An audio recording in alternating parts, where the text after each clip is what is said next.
Imaginez un empire invincible, bâti sur les rives du Nil, où un homme se proclame Dieu vivant. Je suis votre Seigneur suprême. Pharaon. Des siècles de terreur, des palais d'arrogance, un peuple entier prosterné.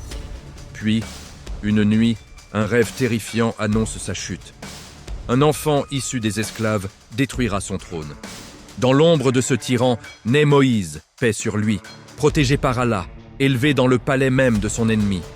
Ce que l'orgueil a construit, l'eau le détruira. Bienvenue dans la plus grande leçon d'histoire de l'humanité. Si cette introduction vous a déjà transporté au cœur de cette épopée extraordinaire, abonnez-vous dès maintenant à la chaîne Noor Al-Iman. Activez la cloche, likez cette vidéo et écrivez Allahu Akbar en commentaire pour encourager la suite. Allons-y. Chapitre 1. L'empire de l'orgueil. Pharaon, le dieu autoproclamé. Il y a des millénaires, sur les rives éternelles du Nil, s'élevait le plus puissant royaume que la terre ait jamais porté, l'Égypte ancienne. Des champs dorés qui semblaient produire de l'or plutôt que du blé, des marchés débordant de richesses, des palais taillés dans la pierre la plus dure, et au centre de tout cela, un homme. Un seul homme, Pharaon. Il ne se contentait pas d'être roi, il se proclamait Dieu vivant. Ana Rabbukumul A'la. Je suis votre Seigneur suprême, tonnait-il depuis son trône d'or et d'ivoire. Et l'Égypte entière se taisait. Les prêtres inclinèrent la tête, les nobles ployèrent l'échine. Le peuple murmurait ses louanges comme une prière. Son ordre n'était pas une loi, c'était une croyance. On ne se prosternait pas seulement devant lui, on croyait en lui. Mais dans l'ombre de ces palais d'arrogance vivait un peuple brisé, les enfants d'Israël, Bani Israël. Leurs maisons étaient des baraquements misérables, leurs vêtements râpés, leur vie une chaîne sans fin. Les hommes se levaient avant l'aube pour soulever des pierres colossales, construire des monuments à la gloire de celui qui les écrasait. Le soir, ils rentraient épuisés, le dos courbé, les mains en sang. Les femmes étaient maintenues en vie uniquement pour enfanter de nouveaux esclaves. Pharaon avait calculé, un peuple faible ne soulèvera jamais la couronne. Pourquoi une telle haine? Parce qu'un peuple faible ne menace jamais un trône. Et Pharaon voulait que son trône dure éternellement. Selon les exégètes, dont Ibn Kathir, une nuit changea tout. Pharaon dormait dans son lit somptueux quand un rêve le frappa comme un éclair. Il vit une flamme immense jaillir de la direction de Bayt al-Maqdis, Jérusalem. Cette flamme traversait le désert, dévorait toutes les maisons d'Égypte, mais laissait intacte celle des enfants d'Israël. Pharaon se réveilla en sursaut, le cœur battant. Pour la première fois de sa vie, il se sentit vulnérable. Dès l'aube, il convoqua ses astrologues, ses devins, ses prétendus maîtres de l'invisible. Il leur raconta le rêve. Ils se regardèrent, pâles, puis prononcèrent la sentence qui allait sceller le destin de milliers d'innocents. Ô roi, un garçon naîtra parmi les enfants d'Israël. Il causera ta perte et la chute de ton royaume. La peur se mua en rage, la rage en folie. Pharaon décida d'étouffer la menace avant même qu'elle ne respire. Il donna l'ordre le plus barbare de l'histoire. Tuez tous les nouveau-nés mâles des enfants d'Israël. Les rues de Memphis et de Thèbes devinrent des rivières de larmes. Des soldats arrachaient les bébés des bras de leur mère. Les couteaux brillaient sous le soleil. Des milliers d'innocents furent massacrés. Les mères hurlaient jusqu'à s'évanouir. Les pères, impuissants, étaient battus s'ils osaient protester. Le Nil lui-même semblait rougir du sang versé. C'est dans cette nuit d'horreur que naquit Moussa.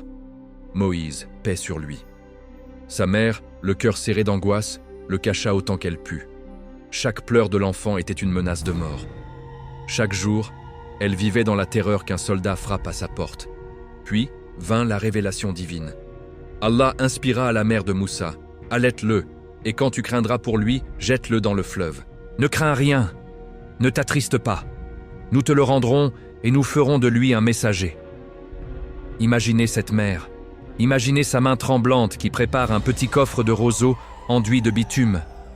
Imaginez le moment où elle dépose son bébé dans ce fragile berceau et le confie aux eaux du Nil.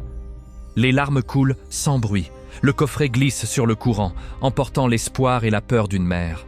Au loin, La sœur de Moussa suit discrètement le coffret, le cœur battant à tout rompre. Et le Nil, ce même fleuve qui avait vu tant de sang, porte maintenant le salut de toute une nation. Le coffret arrive enfin près du palais de Pharaon lui-même. La femme de Pharaon, Assia, que son nom soit béni, se promène au bord de l'eau. Elle aperçoit le coffret, le fait ouvrir. Quand ses yeux se posent sur ce bébé magnifique, Allah dépose dans son cœur une miséricorde infinie. Elle s'écrie « Ne le tuez pas, il pourrait nous être utile, ou nous pourrions l'adopter comme fils. » Pharaon regarde l'enfant. Il reconnaît la marque des enfants d'Israël. L'arrogance parle « Que peut faire un bébé contre moi ?» Il autorise qu'on le garde. Ainsi commence l'histoire la plus renversante de l'histoire. L'enfant destiné à détruire l'Empire grandit, dans le palais même de son pire ennemi. Si ce premier chapitre vous a bouleversé, si vous voulez découvrir comment Allah a protégé Moussa au cœur même du palais de Pharaon, alors likez cette vidéo, abonnez-vous à la chaîne Nour al-Iman, activez la cloche pour ne rien rater et écrivez Allahu Akbar en commentaire. La suite arrive très bientôt. Dites-moi quel chapitre vous voulez ensuite. Chapitre 2. L'enfant du Nil, élevé au cœur de la tyrannie. Le petit coffret de roseaux glisse sur les eaux calmes du Nil, porté par un courant que seule la volonté d'Allah dirige. À l'intérieur, un bébé pleure doucement. Sa mère, loin sur la rive, retient son souffle, les yeux rivés sur ce fragile esquif qui emporte tout son avenir. La sœur suit à distance, le cœur battant, prête à intervenir si le danger surgit. Et voici que le coffret accoste précisément là où personne n'aurait osé l'espérer, au pied du palais royal, dans le jardin privé de la famille de Pharaon. Assia, l'épouse du tyran, descend se promener au bord de l'eau. Elle aperçoit l'objet flottant, ordonne qu'on le repêche. Quand le couvercle s'ouvre et que ses yeux rencontrent ceux de cet enfant radieux, une lumière divine illumine son cœur. Allah y dépose une miséricorde irrésistible. Elle s'écrie aussitôt « Ne le tuez pas! Voilà un trésor pour les yeux, une consolation pour nos cœurs. Peut-être nous sera-t-il utile, ou nous l'adopterons comme fils. » Pharaon arrive. Il reconnaît immédiatement l'origine de l'enfant, un Hébreu. Son décret sanguinaire résonne encore dans les rues. Pourtant, l'arrogance parle plus fort que la prudence. Un simple bébé? Que pourrait-il contre moi, maître du monde? Il cède à la demande de son épouse. L'enfant restera, mais voilà. L'enfant refuse le lait de toutes les nourrices du palais. Il pleure, s'agite, rejette chaque sein qu'on lui offre. Le palais entier est en émoi. Les médecins, les servantes, les courtisans s'affolent. Comment un prince adoptif pourrait-il dépérir sous leurs yeux? C'est alors que la sœur de Moussa, qui rôdait discrètement autour du palais, saisit l'occasion. Elle s'avance et propose timidement. « Voulez-vous que je vous indique une maison parmi les Hébreux où l'on saura nourrir cet enfant et le soigner avec amour ?» On l'écoute, on accepte. Et c'est ainsi que la mère de Moussa, celle-là même qui avait confié son fils au fleuve dans un élan de désespoir absolu, est appelée au palais. Elle prend son propre enfant dans ses bras, le nourrit de son lait et reçoit salaire et honneur pour cela. Imaginez la scène, la mère tremblante d'émotion, berçant son bébé au cœur même du palais de celui qui voulait le tuer. Allah avait promis « Nous te le rendrons ». Et il tient toujours ses promesses. Les années passent comme un souffle. Moussa grandit dans l'opulence la plus extrême. Il porte les vêtements les plus fins, mange aux tables royales, apprend l'écriture, l'équitation, l'art de la guerre auprès des meilleurs maîtres d'Égypte. Il devient un jeune homme d'une beauté saisissante, d'une force impressionnante, d'une intelligence rare. Le Coran le décrit ainsi. Et lorsque Moussa atteignit sa maturité et sa pleine force, nous lui accordâmes sagesse et science. C'est ainsi que nous récompensons les bienfaisants. Pourtant, au fond de son âme, quelque chose le tourmente. Il voit les siens, les enfants d'Israël, courbés sous le joug, traînés dans la boue, fouettés pour un rien. Il entend leurs gémissements quand il traverse la ville, un feu couve en lui, le feu de la justice. Un jour, il entre dans la cité à une heure où ses habitants se reposent. Il surprend une scène violente. Un Égyptien brutalise un Hébreu. L'Hébreu, reconnaissant Moussa, l'appelle au secours. « Oh Moussa, aide-moi » Sans réfléchir, Moussa s'interpose. Il frappe l'Égyptien d'un coup si puissant que l'homme s'effondre, mort sur le coup. Le lendemain, la nouvelle court déjà. Moussa comprend qu'il a commis un acte irréparable. Il implore le pardon d'Allah. « Mon Seigneur, j'ai fait du tort à ma propre âme. Pardonne-moi. » Et Allah, le très miséricordieux, lui pardonne. Mais l'Égypte ne pardonne pas. Pharaon apprend l'incident. La colère le dévore. Un prince de son palais a tué un Égyptien pour défendre un esclave. Il ordonne immédiatement qu'on saisisse Moussa et qu'on le mette à mort. Un homme bienveillant court avertir Moussa. « Ô Moussa, les notables conspirent contre toi pour te tuer. Fuis, c'est le meilleur conseil que je puisse te donner. » Moussa n'hésite pas. Il quitte le palais sans rien emporter, sans regard en arrière. Il sort de la ville, seul, le cœur partagé entre la peur et une confiance absolue en Allah. Le Coran relate « Il sortit de la ville, craintif et vigilant. Il dit « Seigneur, sauve-moi des gens injustes. » Derrière lui, les portes de l'Égypte se referment. Devant lui, le désert immense, brûlant, impitoyable. Mais Allah guide ceux qui placent leur confiance en lui. Si ce deuxième chapitre vous a tenu en haleine, si vous brûlez de savoir comment Moussa traversera le désert et rencontrera celui qui deviendra son beau-père, le prophète Chouaïb, alors likez cette vidéo dès maintenant, abonnez-vous à la chaîne Nour Al-Iman. Activez la cloche pour ne rater aucune suite et écrivez Allahu Akbar en commentaire pour montrer votre émotion. Dites-moi quel chapitre vous désirez ensuite. La saga continue. Chapitre 3. Le fugitif devient berger. La préparation divine dans le désert. Moussa fuyait. Derrière lui, les murailles imposantes de l'Égypte disparaissaient dans la poussière du désert. Devant lui, un océan de sable brûlant, sans eau, sans ombre, sans pitié. La chaleur du jour lui grillait la peau. Le froid de la nuit lui transperçait les os. La faim, la soif, la solitude, tout semblait vouloir l'anéantir. Pourtant, au fond de son cœur, une seule prière ne cessait de monter. « Seigneur, sauve-moi des gens injustes. » Après des jours d'errance, il aperçut enfin un point d'eau, un puits autour duquel paissèrent des troupeaux. Des bergers bruyants, des hommes rudes, poussaient à leurs bêtes pour les abreuver en premier. À l'écart, 2 jeunes femmes attendaient en silence, retenant leurs moutons. Moussa, épuisé mais toujours sensible à l'injustice, s'approcha et demanda « Qu'est-ce qui vous retient ?» Elles répondirent « Nous n'abreuvons nos bêtes qu'après le départ des hommes, car notre père est très âgé et nous ne pouvons rivaliser de force. » Sans un mot, Moussa s'avança. D'un geste puissant, il écarta la lourde pierre qui couvrait le puits, abreuva tous leurs animaux, puis replaça la pierre et s'éloigna pour s'asseoir à l'ombre d'un arbre. Là, il murmura, la voix brisée par la fatigue.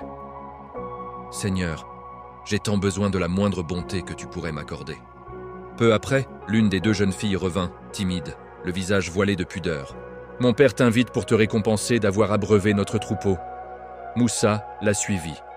L'homme qui l'accueillit était âgé, noble de visage, serein. C'était Chouaïb, paix sur lui, prophète d'Allah parmi son peuple. Moussa lui raconta son histoire, le palais, le coup fatal, la fuite. Chouaïb posa sur lui un regard plein de compassion.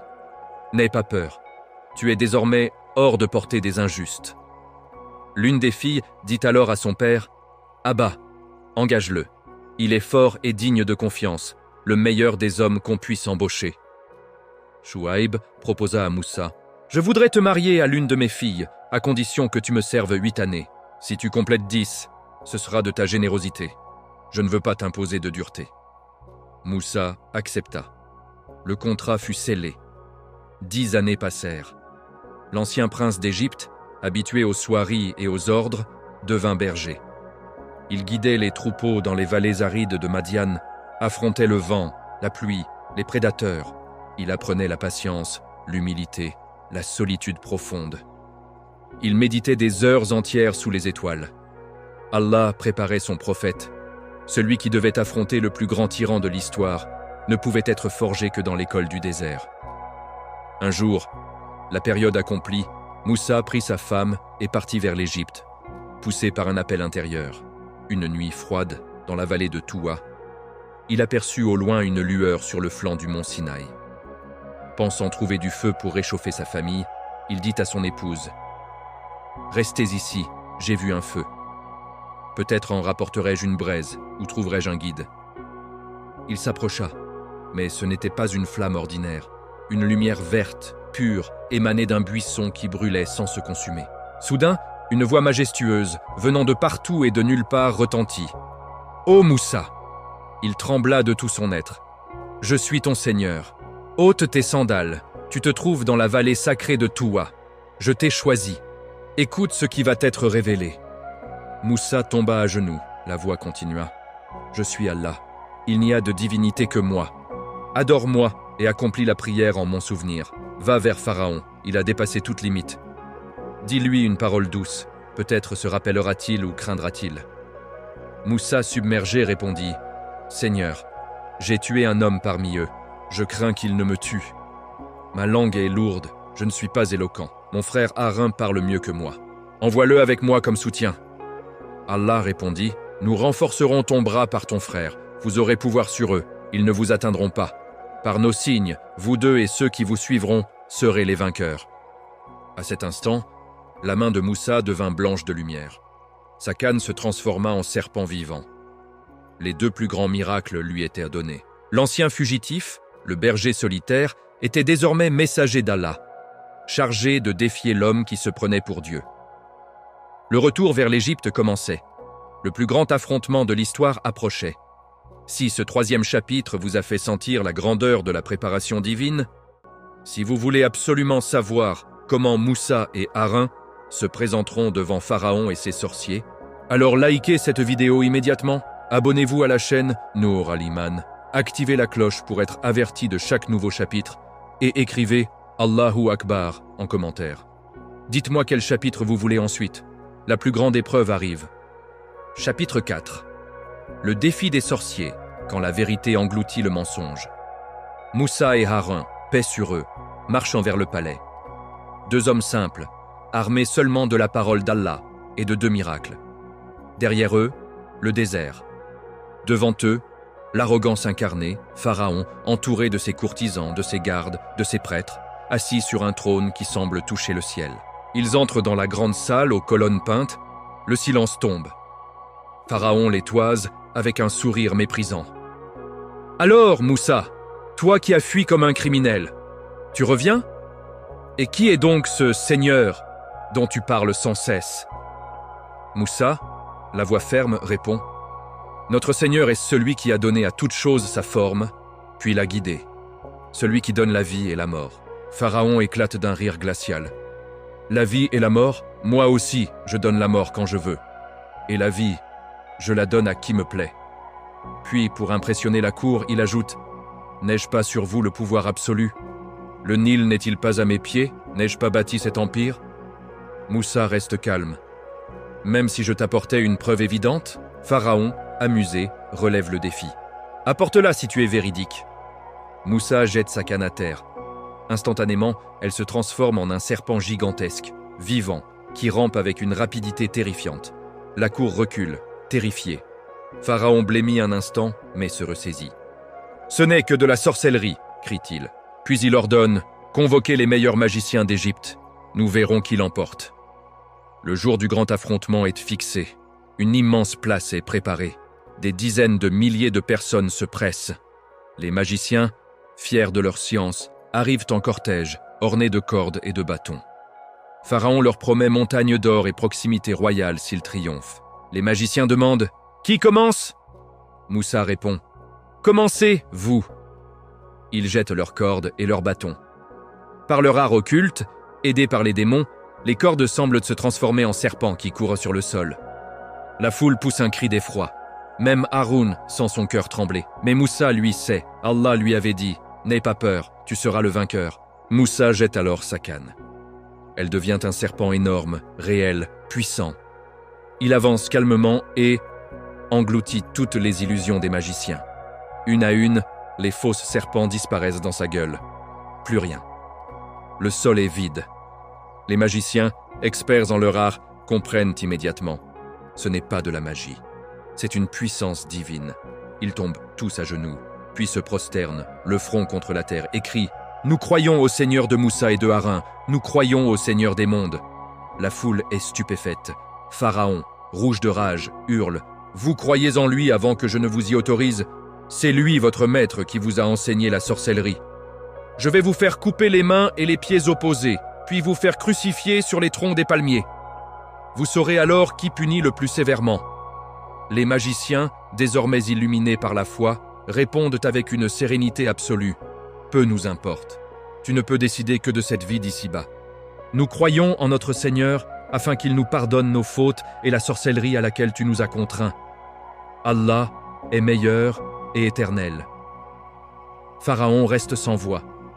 Pour la première fois, son pouvoir absolu est défié publiquement, et par ceux qu'il pensait manipuler. La vérité a triomphé du mensonge. Les miracles d'Allah ont écrasé l'illusion. Mais Pharaon n'est pas encore prêt à s'incliner. Son cœur s'endurcit davantage. Il refuse la lumière. Et les épreuves divines vont maintenant s'abattre sur l'Égypte entière. Si ce 4e chapitre vous a fait vibrer, si vous ressentez la puissance de la vérité face à l'arrogance, alors likez cette vidéo tout de suite. Abonnez-vous à la chaîne Nour Al-Iman, activez la cloche pour ne rater aucun épisode et écrivez « Allahu Akbar » en commentaire. Dites-moi quel chapitre vous voulez ensuite. Les signes d'Allah vont maintenant pleuvoir sur l'Égypte. Chapitre 5. Les fléaux du ciel, quand la terre d'Égypte tremble sous la colère divine. Pharaon a perdu la face devant son peuple.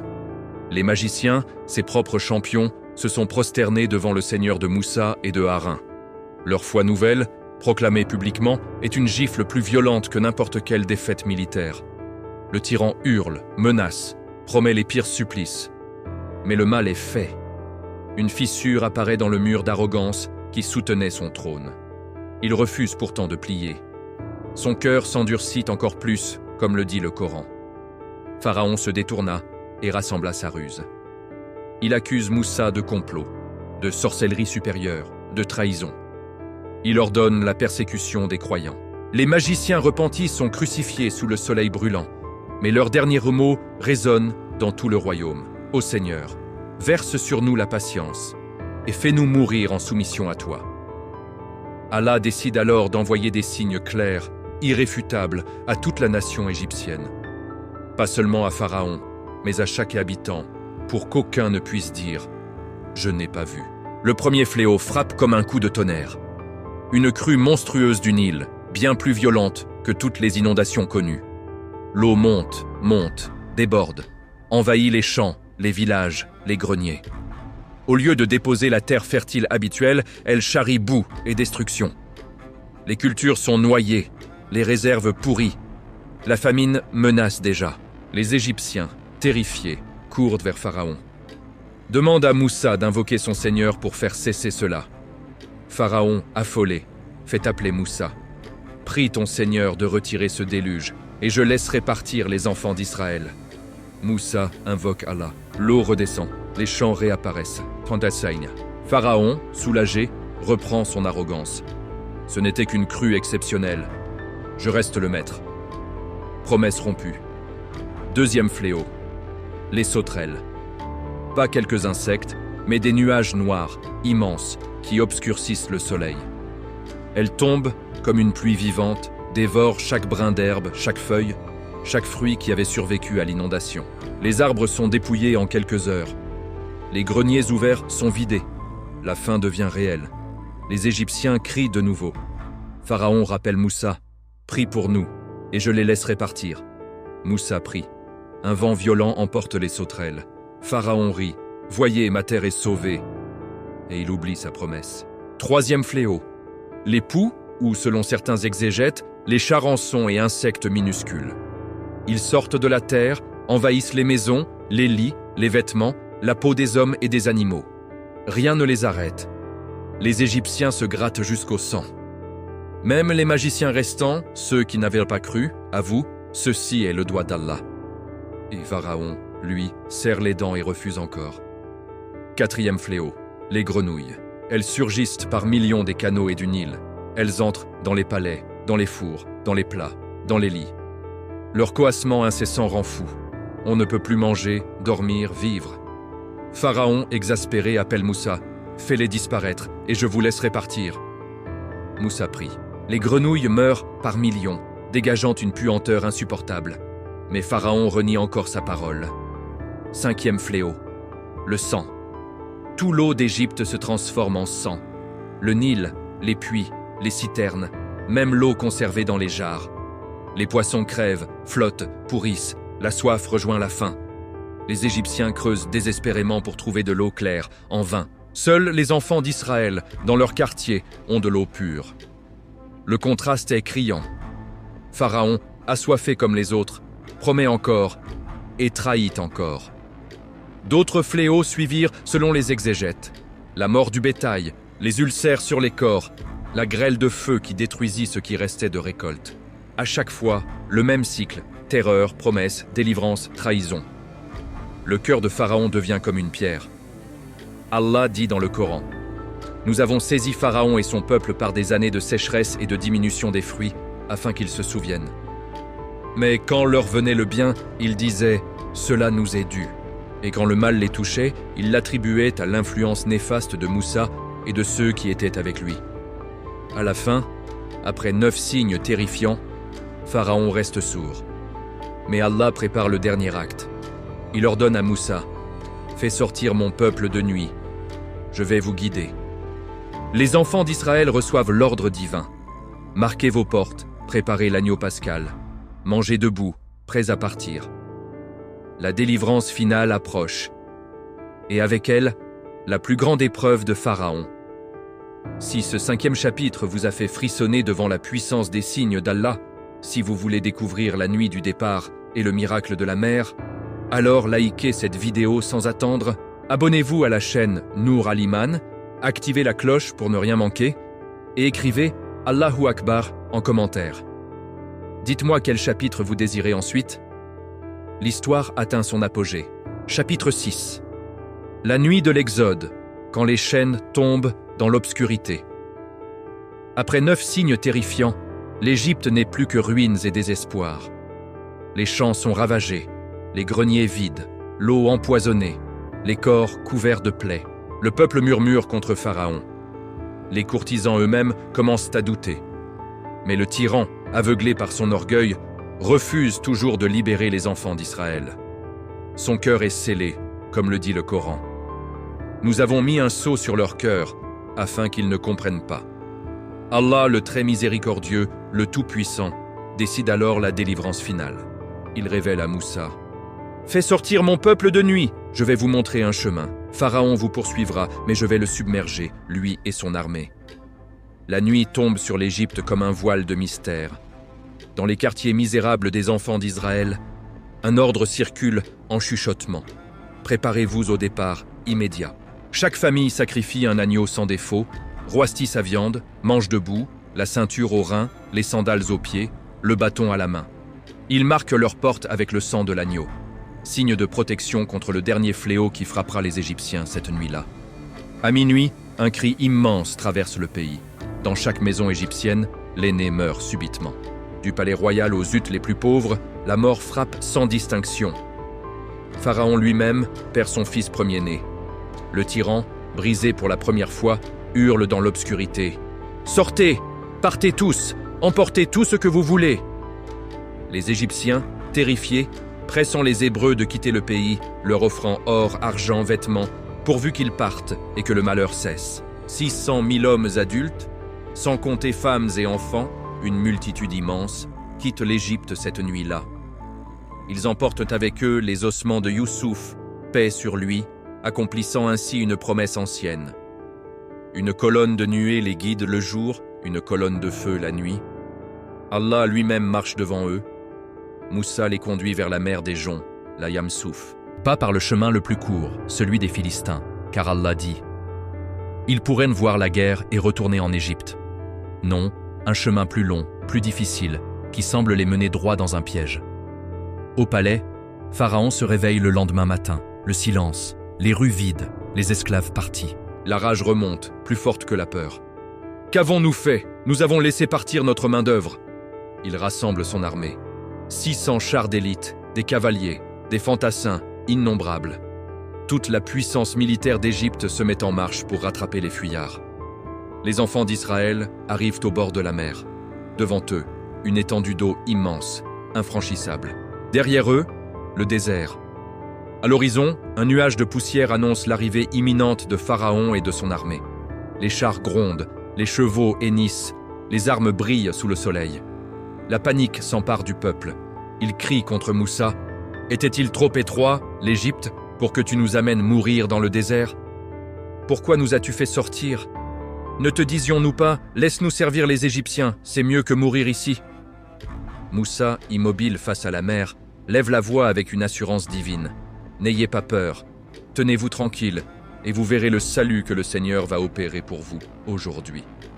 Ces Égyptiens que vous voyez, vous ne les reverrez jamais. Le Seigneur combattra pour vous, et vous garderez le silence. » Pharaon arrive. Il voit les Hébreux coincés entre la mer et son armée. Un sourire cruel éclaire son visage. Ils sont pris au piège. Les voilà enfermés dans le désert. Il ordonne l'assaut. Les chars s'avancent. La victoire semble totale. Mais Allah a déjà préparé le plus grand miracle de l'histoire.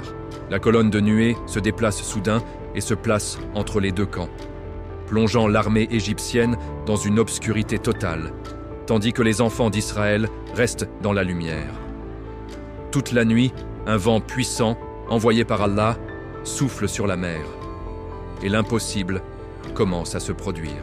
Si ce 6e chapitre vous a fait retenir votre souffle devant l'approche du miracle le plus épique de l'histoire, si vous voulez assister au moment où la mer s'ouvre en deux, alors likez cette vidéo immédiatement, abonnez-vous à la chaîne Noor Aliman, activez la cloche pour ne rater aucun épisode, et écrivez « Allahu Akbar » en commentaire. Dites-moi quel chapitre vous voulez ensuite. Le plus grand signe d'Allah arrive. Chapitre 7. La mer fendue, quand l'eau devient mûre et tombe comme justice. La nuit est profonde. Un vent violent, envoyé par Allah, souffle depuis des heures sur la mer des joncs. Les enfants d'Israël, dos à l'eau, entendent derrière eux le grondement des chars de Pharaon qui se rapprochent. La panique est à son comble. Certains pleurent, d'autres accusent Moussa. « Nous voilà perdus !» Moussa, debout face à l'immensité liquide, lève son bâton. Allah lui ordonne « Frappe la mer de ta canne ». Il obéit. À l'instant même, un miracle inimaginable se produit. L'eau se soulève. Elle se dresse en deux murailles gigantesques, droites comme des falaises de cristal vert. Entre elles, un chemin sec apparaît, large, ferme, bordé de parois liquides qui tiennent debout par la seule volonté du Créateur. Le fond de la mer est visible, sable sec, sans bout. Le vent continue de souffler, maintenant les murs d'eau en place. Les enfants d'Israël restent figés un instant, incrédules. Puis Moussa crie « Avancez! Allah est avec nous !» La multitude s'engage sur ce chemin surnaturel. Hommes, femmes, enfants, vieillards, troupeaux, des centaines de milliers de personnes marchent entre les deux murailles d'eau. À gauche et à droite, les poissons nagent, les algues ondulent, comme dans un aquarium géant. Certains tendent la main. L'eau est dure comme du verre, mais froide et vivante. Pharaon arrive au bord. Il voit le chemin ouvert. Son orgueil parle plus fort que la raison. « Regardez, la mer s'écarte devant moi aussi. Je suis bien le maître de la nature. » Il ordonne à son armée d'avancer. 600 chars d'élite, cavaliers, fantassins. Toute la puissance d'Égypte s'engage à sa suite sur le chemin miraculeux. Au milieu de la mer, les enfants d'Israël accélèrent. Le dernier d'entre eux pose enfin le pied sur l'autre rive. À cet instant précis, Allah ordonne à Moussa « Frappe la mer une seconde fois ». Moussa obéit. Les murailles d'eau s'effondrent. Des millions de tonnes d'eau retombent avec un fracas terrifiant. Les vagues se rejoignent, se heurtent, tourbillonnent. Les chars sont engloutis en un instant. Les chevaux hennissent de terreur. Les soldats hurlent. Pharaon, sur son char royal, comprend enfin. La vérité le frappe comme une lame, il n'est rien face à Allah. Dans ces derniers instants, il crie « Je crois qu'il n'y a de divinité que celui en qui croient les enfants d'Israël. Je suis des soumis. » Mais il est trop tard. Le Coran rapporte qu'Allah lui répond « Maintenant, alors que tu as désobéi auparavant et que tu étais au nombre des corrupteurs, aujourd'hui, nous sauvons ton corps afin que tu sois un signe pour ceux qui viendront après toi. » Pharaon disparaît dans les flots avec toute son armée. Pas un seul Égyptien n'en réchappe. Le silence retombe. Sur l'autre rive, les enfants d'Israël éclatent en sanglots de joie et de reconnaissance. Ils entonnent un chant de louange. « Je chanterai en l'honneur du Seigneur. Il a triomphé avec gloire. cheval et cavaliers, il les a jetés dans la mer. Au même moment, sur la rive égyptienne, le corps de Pharaon est rejeté par les vagues. Allah le préserve de la décomposition, comme il l'avait promis. Ce corps, exposé au regard des générations futures, reste jusqu'à nos jours une preuve muette. L'orgueil le plus absolu finit toujours dans l'humiliation la plus totale. De l'autre côté du palais, une femme avait déjà compris cette vérité bien avant. Asiya, l'épouse de Pharaon. Elle avait cru en secret, protéger Moussa bébé, supporter les tourments plutôt que de renier sa foi. Le Coran la cite parmi les meilleures femmes du monde. Allah lui a promis un palais au paradis, loin des palais de pierre et d'arrogance. La mer s'est refermée. Le plus grand tyran de l'histoire a disparu. Et le peuple élu marche désormais vers la terre promise, guidé par le prophète de Dieu. Si ce 7e chapitre vous a fait vivre le plus grand miracle de l'histoire, si vous avez senti la puissance d'Allah fendre la mer et engloutir l'orgueil, alors likez cette vidéo tout de suite, abonnez-vous à la chaîne Nour Al-Iman, activez la cloche pour ne rater aucun épisode et écrivez Allahu Akbar en commentaire. Dites-moi quel chapitre vous voulez ensuite. L'histoire n'est pas finie. Chapitre 8. Le chant de la mer et les dons du ciel. Quand Allah nourrit son peuple libéré. La mer s'est refermée. Le silence est total. Sur la rive orientale, des centaines de milliers de personnes restent figées, les yeux rivés sur l'eau redevenue calme, comme si elle n'avait jamais été fendue. Puis, lentement, une femme éclate en sanglots. Un homme tombe à genoux. Un enfant crie de joie. Et soudain, une clameur immense monte vers le ciel. Chants, pleurs, louanges, cris de victoire. Moussa, paix sur lui, lève les mains et entonne le plus ancien hymne de libération de l'histoire. Le Coran et la Torah rapportent ces paroles. « Je chanterai en l'honneur du Seigneur, car il a triomphé avec gloire. Cheval et cavalier, il les a précipités dans la mer. Ma force et mon chant, c'est le Seigneur. Il a été pour moi le salut. » Tout le peuple reprend en chœur. Les voix des femmes, des vieillards, des enfants se mêlent. Même Myriam, la sœur de Moussa, prend un tambourin et conduit les femmes dans une danse sacrée. Pour la première fois depuis des siècles, les enfants d'Israël sont libres, libres de chanter, libres de marcher la tête haute, libres de n'adorer que le seul vrai Dieu. Mais la liberté apporte aussi ses épreuves. 3 jours de marche dans le désert de Shur, sans une goutte d'eau. La soif devient insupportable. Enfin, ils arrivent à Mara, mais l'eau est amère, imbuvable. Le peuple murmure contre Moussa. Que boirons-nous? Moussa invoque Allah. Le Seigneur lui montre un morceau de bois. Il le jette dans l'eau. Instantanément, l'eau devient douce, pure, rafraîchissante. Tout le monde boit. Et Allah pose alors la première règle de l'alliance. Si tu écoutes la voix du Seigneur ton Dieu, si tu fais ce qui est droit à ses yeux, si tu obéis à ses commandements, je n'enverrai sur toi aucune des maladies que j'ai envoyées sur l'Égypte, car je suis le Seigneur qui te guérit. Ils repartent, arrivent à Élim, 12 sources d'eau claire et 70 palmiers. Repos, ombre, abondance. Mais le désert reprend vite ses droits. Dans le désert de Sin, la faim frappe. Et le peuple, habitué à la viande et au pain d'Égypte, commence à regretter l'esclavage. Ah, si nous étions morts en Égypte! Là-bas, nous étions assis devant des marmites de viande et nous mangions du pain à satiété. Les murmures deviennent colère. Moussa et Haroun sont accablés. Allah répond avant même que Moussa ne termine sa plainte. Le soir même, des cailles couvrent le camp par millions. Faciles à attraper, grasses, délicieuses. Le peuple mange de la viande à volonté. Et le matin, une fine couche blanche recouvre le sol comme une rosée gelée. La manne, fine comme du givre, blanche comme la coriandre, goût de miel. Chaque jour, elle tombe.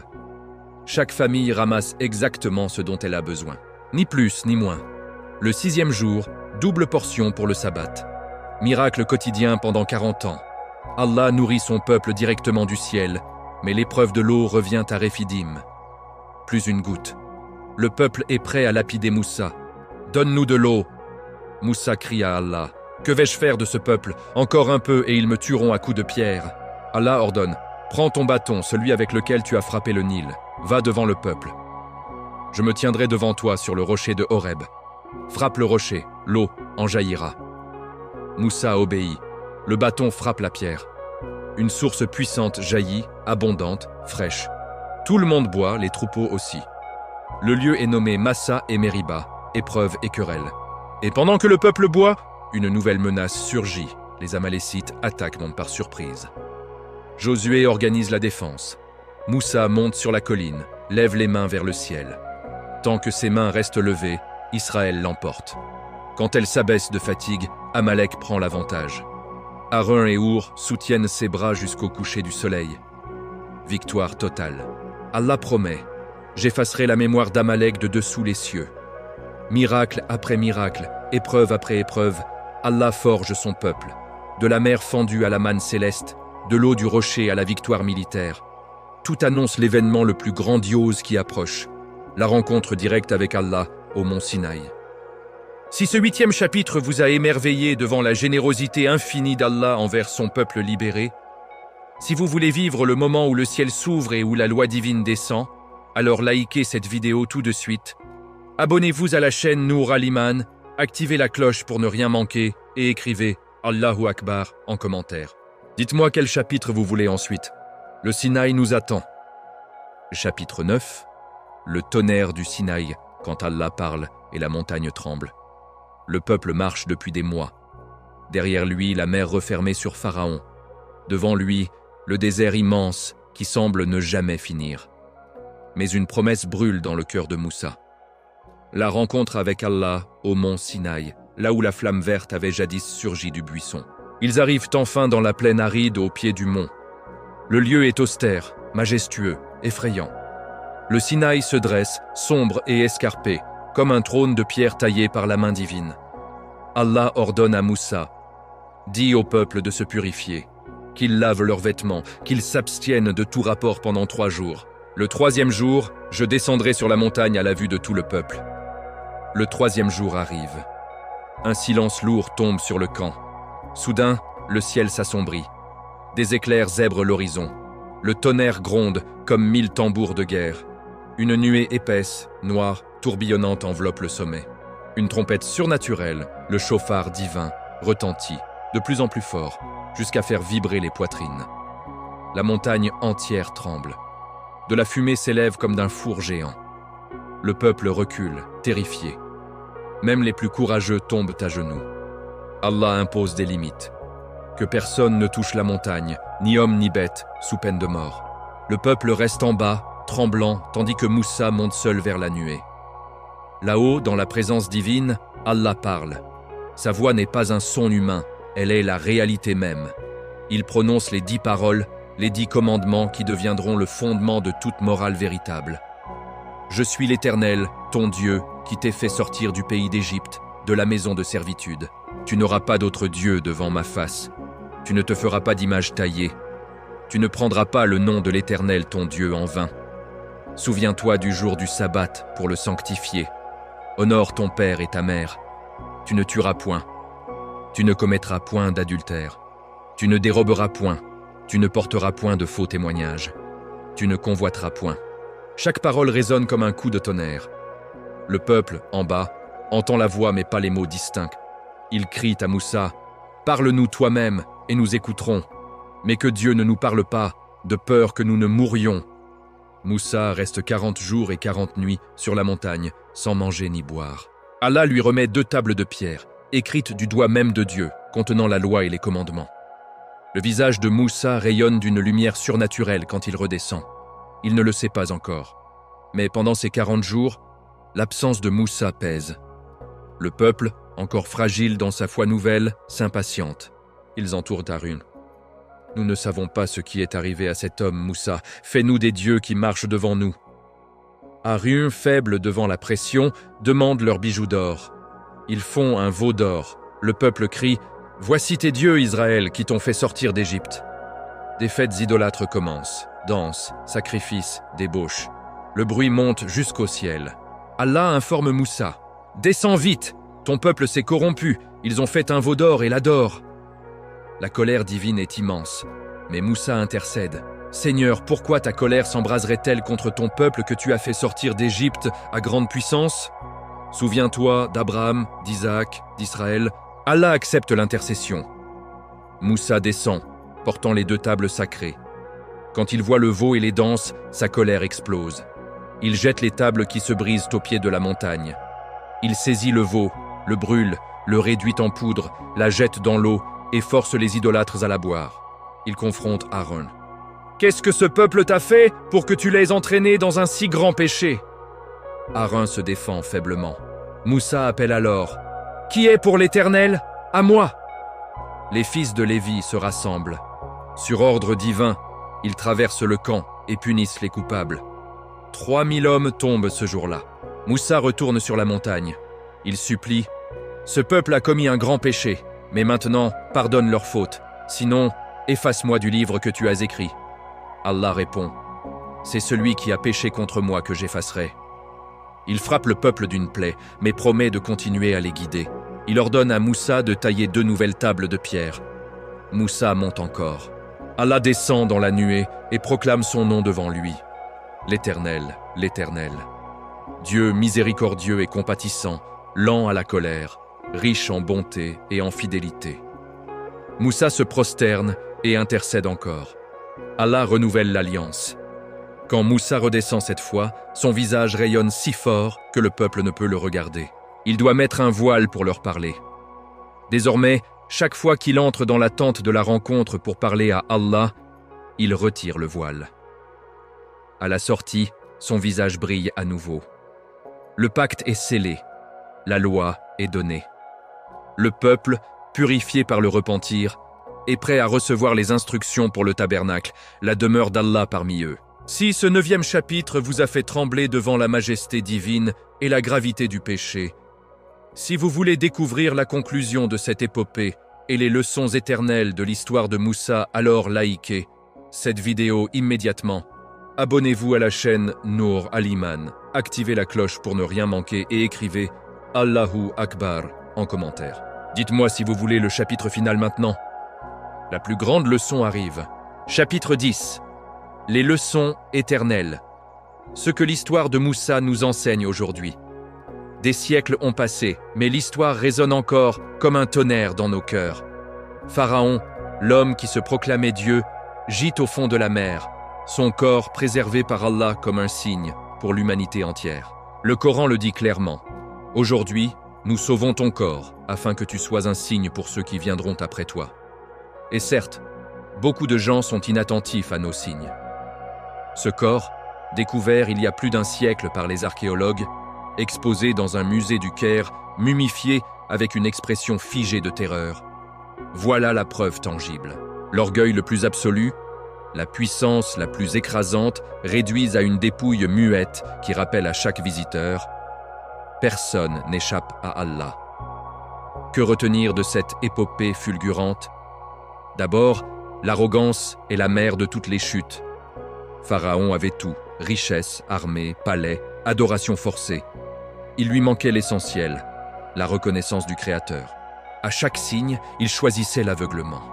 À chaque promesse de repentir, il revenait à son orgueil, jusqu'à ce que l'eau l'engloutisse au moment même où il prétendait croire. Trop tard. Le Coran répète « Combien de cités nous avons détruites pour leur injustice ? Elles sont aujourd'hui écroulées sur leur toit. » Ensuite, la foi véritable change tout, même dans les situations les plus désespérées. Pensez à Asiya, l'épouse de Pharaon. Au cœur même du palais du tyran, elle a choisi Allah. Elle a protégé Moussa bébé, elle a supporté les pires tourments, et elle a prié « Seigneur, construis-moi auprès de toi une maison dans le paradis, et sauve-moi de Pharaon et de son œuvre. » Allah l'a placée parmi les 4 meilleures femmes de l'humanité, aux côtés de Mariam, Khadija et Fatima. Pensez aux magiciens. Hier encore serviteurs de Pharaon, prêts à tout pour l'or et le pouvoir. Un seul miracle authentique, et ils se prosternent. Nous croyons au Seigneur des mondes, le Seigneur de Moussa et de Harin. Menacés de crucifixion, ils répondent avec une sérénité absolue. Peu nous importe, nous retournons vers notre Seigneur. Leur foi, née en un instant, les a élevés au rang des martyrs les plus purs. Pensez enfin à la mère de Moussa, une femme ordinaire, esclave, terrifiée, qui confie son bébé au fleuve sur ordre divin. Elle n'avait rien, sauf la confiance absolue en Allah. Et Allah lui a rendu son enfant, élevé dans le palais de l'ennemi, devenu le libérateur de toute une nation. La leçon est claire, peu importe la force de l'oppresseur, peu importe la faiblesse apparente du croyant, Allah suffit. Il a fendu la mer, fait jaillir l'eau du rocher, envoyé la manne du ciel, parlé directement sur le Sinaï. Il a transformé un berger fugitif en l'un des plus grands prophètes de l'histoire. Aujourd'hui, quand nous voyons des tyrans s'élever, des innocents opprimés, des cœurs aveuglés par le pouvoir ou l'argent, rappelons-nous Pharaon. Son trône a disparu. Ses pyramides sont des tombeaux vides. Son nom n'est plus prononcé qu'avec mépris ou pitié. Tandis que Moussa, paix sur lui, reste vivant dans des milliards de cœurs, cité dans la Torah, l'Évangile et le Coran. La plus grande victoire n'est pas militaire, elle est spirituelle. Choisir Allah, même quand tout semble perdu. Patienter, même quand la mer est devant et l'armée derrière. Croire, même quand le monde entier se prosterne devant un faux Dieu. Cette série touche à sa fin. Mais l'histoire, elle, ne finit jamais. Elle nous interpelle chaque jour. De quel côté serons-nous? Du côté de Pharaon et de son orgueil englouti? Ou du côté de Moussa, d'Asiya, des magiciens repentis, de ceux qui placent leur confiance en Allah seul? Si cette série entière vous a bouleversé, si elle a renforcé votre foi ou éclairé votre cœur, alors likez chaque vidéo, abonnez-vous à la chaîne Nour Al-Iman, activez la cloche pour ne rien rater des prochaines séries et écrivez Allahu Akbar en commentaire sous ce dernier chapitre. Partagez cette histoire autour de vous. Elle est un trésor pour quiconque cherche la vérité. Merci d'avoir suivi jusqu'au bout. Que la paix et la bénédiction d'Allah soient sur vous tous. Si vous voulez la timeline complète de la série ou une nouvelle histoire prophétique, dites-le moi en commentaire. Allahu Akbar.